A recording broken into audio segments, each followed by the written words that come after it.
Presented by माँ Bhagwati recording studio Sugurai. Mixed by प्रेमी राधा रमन।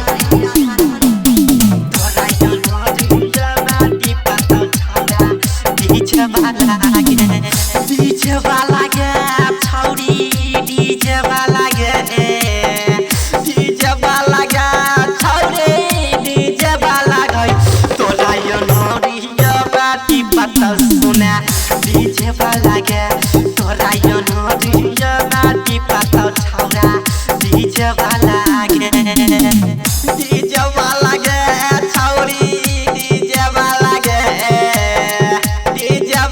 गे छौरी डीजे वाला गे तोरा यो नोरिया नाटी पाता सुना डीजे वाला गे तोरा यो नोरिया नाटी पाता छौरा डीजे वाला गे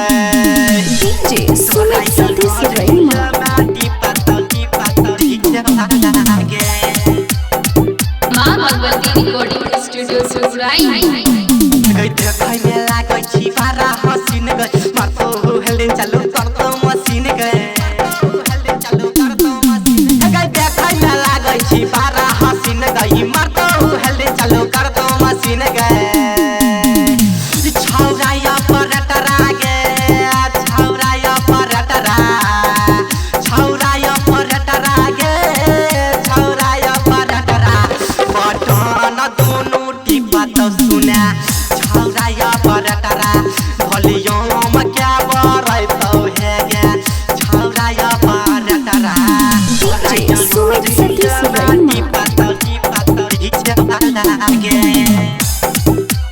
Mixed by प्रेमी राधा रमन। कहै छौ छौरा राधा रमन गई नाचै में छौरी नै कर शरम गए छौरी नै कर शरम गए कहै छौ छौरा राधा रमन गई नाचै में छौरी नै कर शरम गए हिलाइले न गे छौरी हिलाइले न गे छौरी हिलाइले न गई अपन पतली कमरिया के हिलाइले न गे तपना कमरिया के छौरी लटा काइले न गे डीजे वाला गे छौरी डीजे वाला गे छौरी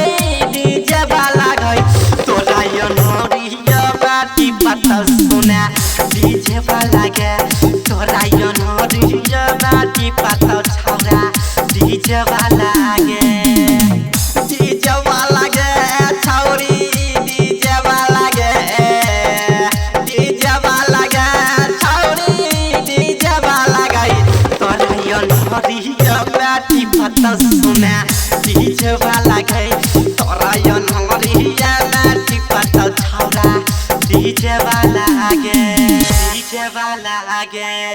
माँ भगवती रिकॉर्डिंग स्टूडियो सुगुराई।